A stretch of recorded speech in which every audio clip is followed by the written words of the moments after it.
Olá, alunos! Bem-vindos a mais um encontro para tratarmos de direito empresarial. Nesse encontro, nós falaremos sobre as fontes de direito empresarial. Então, antes de mais nada, nós precisamos conceituar o que significa fontes. Fontes, no sentido literal, é de origem, início e de onde provém alguma coisa. Eu coloco aqui para vocês uma fonte de água, que é o surgimento, o início de alguma coisa. Para o conceito de fontes de direito, isso não muda muito, porque é o que dá base, o que estrutura o direito, o que estrutura esse ramo são as suas fontes. No Brasil, nós vivemos em um Estado democrático de direito e, portanto, pautado na legalidade. Dessa forma, nós somos regidos por leis. Dessa forma, também precisamos respeitar as fontes de direito que dão base a todo esse ramo jurídico e que nos mantém como um Estado democrático de direito. As fontes de direito, então, são os meios pelos quais o direito se estrutura. Essas fontes podem ser divididas em primárias e secundárias. As fontes de direito empresarial primárias são todas as leis referentes ao direito empresarial.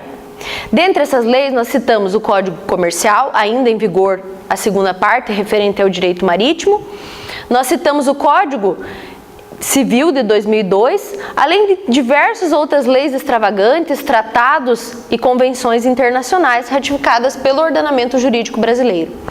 Como fontes secundárias, nós temos os costumes, a analogia e os princípios gerais do direito que terão uma aplicação subsidiária. Ou seja, inicialmente, eu preciso verificar se existe alguma lei que fale sobre o assunto. Em caso de omissão legislativa, aí sim eu posso partir para a aplicação subsidiária das fontes secundárias de direito empresarial.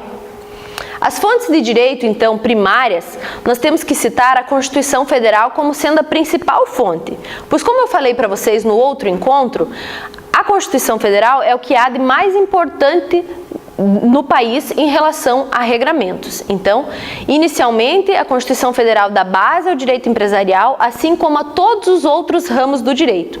Se eu tiver uma lei empresarial que vá contra a Constituição Federal, essa lei necessariamente será considerada inconstitucional e automaticamente inválida no ordenamento jurídico brasileiro.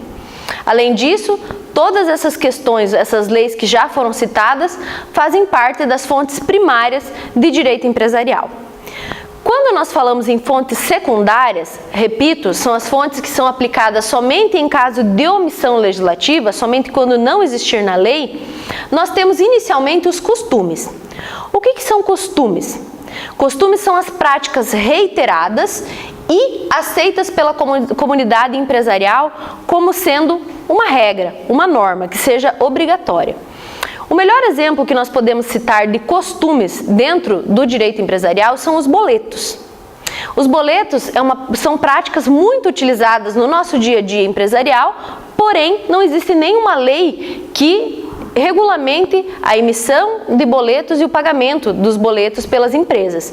É apenas um costume que é usualmente utilizado no nosso dia a dia. A analogia também é outra fonte de direito secundária.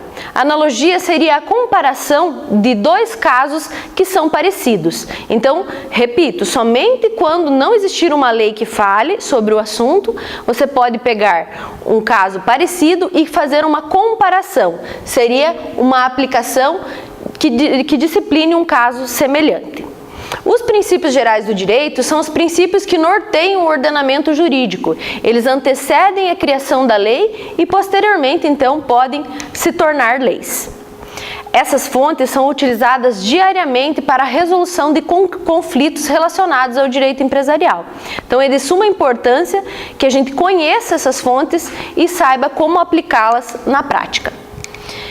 Em relação ao direito empresarial, ele é um ramo autônomo, separado do direito civil, porém, a maioria dos ramos do direito eles se entrelaçam no decorrer da sua aplicação. Agora nós vamos observar, então, alguns dos ramos jurídicos que se enlaçam e que fazem parte do direito empresarial. Inicialmente, então, o direito constitucional como sendo a base de todos os ramos, como nós acabamos de abordar, e também, dentro do direito constitucional, nós temos o princípio da livre iniciativa. Isso é perfeitamente aplicável no direito empresarial. Por quê? Porque a livre iniciativa significa dizer que todas as pessoas têm o direito de empreender, independentemente de autorização de poder executivo, legislativo ou judiciário, desde que seja uma atividade lícita. Então, nós temos livre iniciativa independentemente de qualquer tipo de autorização. O direito civil é uma das principais fontes de direito empresarial também, porque como nós não temos um código empresarial especificamente, nós temos então o Código Civil que dá a base para o direito empresarial. Ele disciplina os contratos societários, os outros tipos de contrato, ele disciplina bens, conceitos, obrigações. Enfim, a maioria dos conceitos de direito empresarial encontram-se elencados no direito civil. O direito tributário também é perfeitamente aplicável como ramo conexo do direito empresarial, porque toda atividade empresarial é fonte geradora de recursos para o Estado. Dessa forma, o Estado faz essa fiscalização através do direito tributário. Além desses ramos, nós temos também o direito penal. O direito penal, ele tipifica e também cria punições para os crimes que são cometidos pelas empresas através dos seus prepostos, porque os proprietários, os sócios têm responsabilidade perante os atos de seus prepostos. Então, todos os crimes que vierem a ser cometidos através do exercício da atividade empresarial serão tipificados no direito penal. Dentre esses crimes, nós podemos citar os crimes falimentares, os crimes de lavagem de dinheiro e também os crimes ambientais, dentre outros que também poderiam ser citados aqui. O direito do trabalho, normalmente, uma sociedade, ela implica em relação de emprego ou relação de trabalho. E todas essas questões são resolvidas dentro do ramo específico do direito do trabalho. Por último, então, nós temos o direito do consumidor, que quando existe a circulação de bens e serviços, normalmente existe uma relação de consumo. E neste caso, o direito do consumidor resolve qualquer pendência que possa ocorrer nesse ramo jurídico. Depois de observados, então, essas questões relacionadas à interação do direito empresarial com outros ramos do direito, nós vamos ao empresário propriamente dito. Quando eu falo em empresário, eu lembro a vocês que nós falamos no encontro anterior que hoje, para conceituar o empresário, nós utilizamos a teoria da empresa e não mais a teoria dos atos de comércio. Então, a teoria da empresa é algo mais complexo, é mais completo e, segundo o artigo 966 do Código Civil, considera-se empresário quem exerce profissionalmente atividade econômica organizada para a produção e a circulação de bens e serviços. Então, esse é o conceito trazido pelo Código Civil de empresário. Esse é o melhor conceito que nós poderíamos trazer. Ao invés de tratar de um conceito doutrinário, o conceito legislativo é o melhor que existe para que nós possamos observar. Então, nós sabemos que depois que o empresário ele é qualificado como empresário, ele está sujeito a todas as penas da lei, sejam elas em benefício ou contrárias aos seus interesses. O conceito de empresário, então, trazido lá pelo Código Civil, ele pode ser e deve ser esmiuçado por nós. O que é exercer profissionalmente uma atividade? Profissionalmente, nesse caso, nós comparamos com habitualidade, de forma contínua. Isso é exercer profissionalmente. Atividade econômica é toda aquela atividade que tem o intuito de lucro. Então, todo o comércio, em regra, terá o intuito de lucro. Então, engloba no conceito de empresário.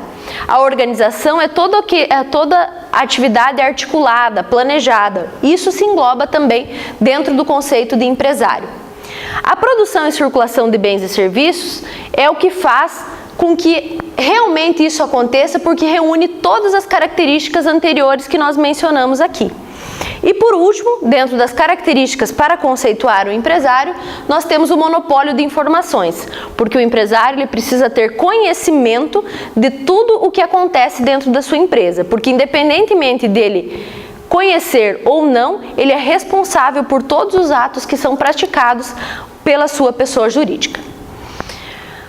Conceituando o empresário, nós já sabemos o que é o empresário, como ele exerce a sua profissão. Mas nós precisamos saber quem tem capacidade para ser empresário.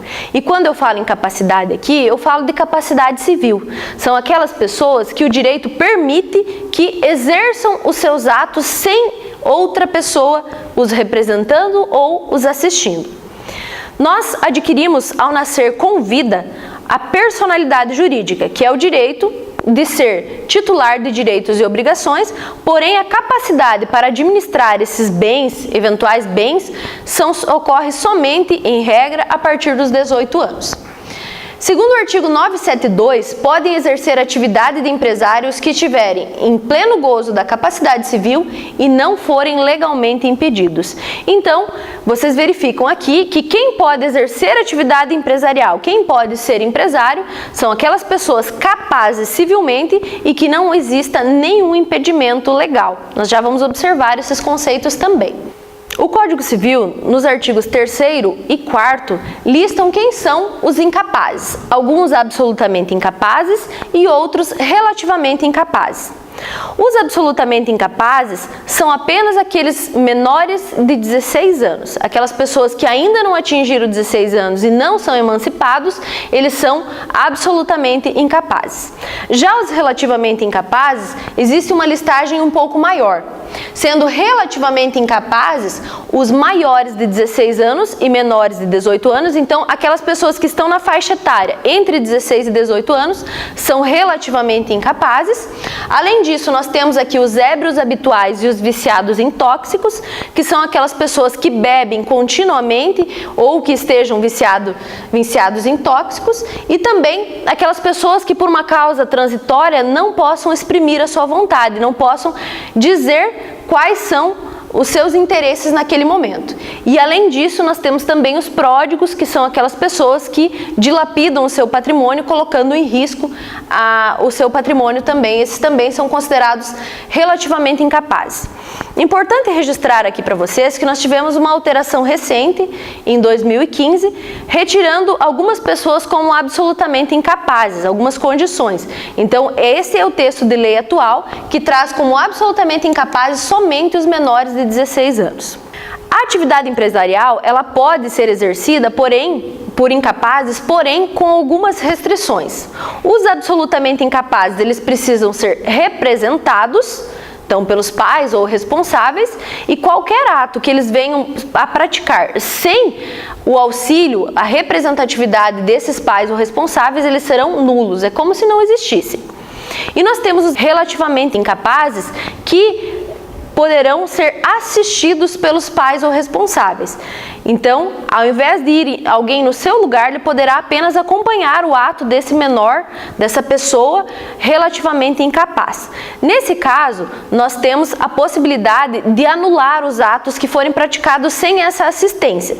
Porém, não é nulo como nos absolutamente incapazes. São atos anuláveis, que poderão ser anulados se alguém alegar essa anulabilidade. Os incapazes, eles podem exercer, então a regra é que não exerça, porém eles poderão exercer desde que estejam representados ou assistidos conforme determina a legislação. Depois de observar a questão da capacidade civil, que é uma situação que nós utilizamos no dia a dia, as pessoas utilizam no dia a dia. Quando eu vou lá vender um produto no meu comércio, na minha empresa, se for uma pessoa relativamente ou absolutamente incapaz, eu não posso fazer essa venda sem ter a representatividade. Isso ocorre também de maneira inversa para que eu não incorra em um problema jurídico. Depois de vista essa questão da capacidade, é importante observar o impedimento. O que é o impedimento para exercer atividade empresarial? O impedimento é uma proibição legal. Uma proibição legal é uma proibição na lei. Então a lei diz que existem algumas vedações que algumas pessoas não podem exercer em hipótese alguma a atividade empresarial. E isso é chamado de impedimento. Os impedimentos, eles podem ocorrer por diversas formas, às vezes pela função que a pessoa exerce, outras vezes por uma causa transitória e também por razões de ordem pública. Então são várias as formas de impedimento. E aqui eu trago para vocês alguns exemplos de impedimento. o falido, os magistrados, os membros do Ministério Público, o leiloeiro, os militares, dentre outros.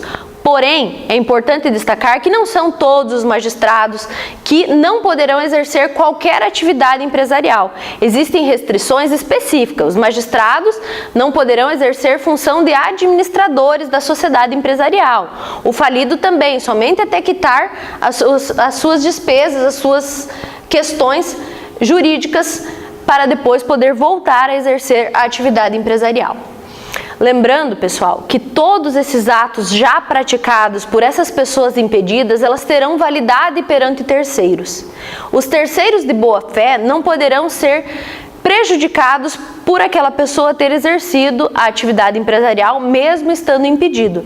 Então, todos esses atos já praticados por pessoas impedidas, mesmo assim, terão validade. Então, após observados os conceitos, a questão da capacidade dos impedimentos para ser empresário no Brasil, nós encerramos mais uma aula.